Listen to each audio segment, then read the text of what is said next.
सुबह सुबह चाय की दुकान पे मेरा दोस्त मेरे पास आकर बैठा, मुझे सलाम किया, मेरा हाथ पकड़कर रोते हुए बोला, फारिस मैं आज खुद को बहुत छोटा महसूस कर रहा हूं। मैं हैरान था, उसकी कमर पे थपकी दी और कहा, ऐसा क्या हो गया मेरे शेर को? वो मुझसे नजरें नहीं मिला पा रहा था, फिर जोर जोर से रोने लगा। सब लोग उसकी तरफ देखने लगे। मैंने उसको चुप करवाया। अरे पागल, सब तुझे देख रहे हैं। मेरे सीने से लग गया और रोते हुए बोला, फारिस बहनें ऐसी क्यों होती हैं? मैं सोच में गुम हो गया।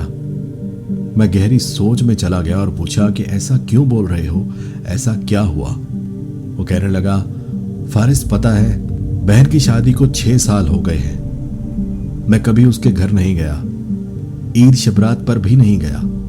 अब्बू या अम्मी ही जाते हैं। मेरी बीवी एक दिन मुझसे कहने लगी, आपकी बहन जब भी आती है उसके बच्चे घर का हाल बिगाड़ कर रख देते हैं, खर्च डबल हो जाता है। और आपकी माँ हमसे छुप छुप कर उसको साबुन की पेटियां भी देती है, कभी कपड़े, कभी सर्फ के डिब्बे और कभी कभी तो चावल का थैला भी देती है। अपनी माँ को बोलो कि यह हमारा घर है, कोई खैरात सेंटर नहीं है। फारिस मुझे बहुत गुस्सा आया। मैं मुश्किल से खर्च पूरा कर रहा हूं और माँ सब कुछ बहन को दे देती है। बहन एक दिन घर आई हुई थी, उसके बेटे ने टीवी का रिमोट तोड़ दिया।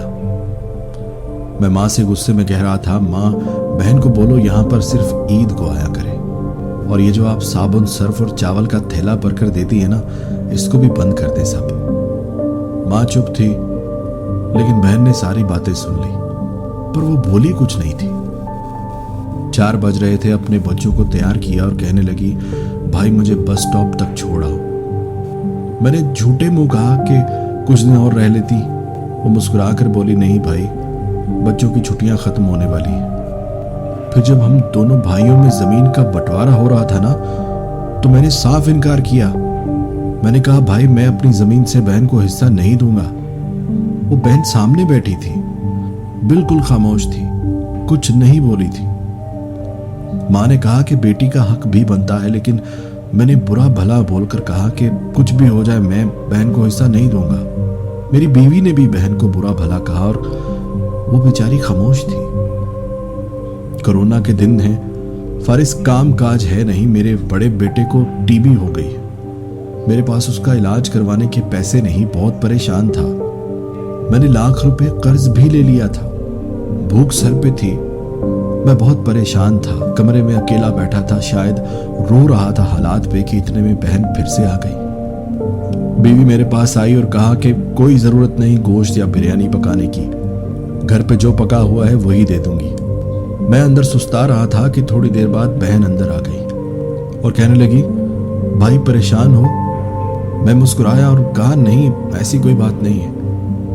बहन ने मेरे सर पे हाथ फेरा और कहा, बड़ी बहन हूं तुम्हारी, तुम गोद में खेले हो मेरी, अब देखो मुझसे भी बड़े लगते हो।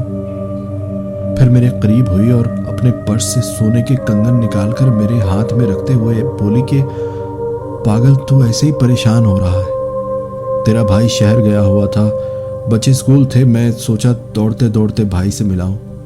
ये कंगन बेचकर अपना खर्चा करो और बेटे का इलाज करवाओ। और चल उठ, नाई की दुकान पे जा, दाढ़ी बढ़ा रखी है तूने, शक्ल देख जरा अपनी क्या हालत बना रखी है तुमने। फारिस में खामोश था, बहन की तरफ देखे जा रहा था।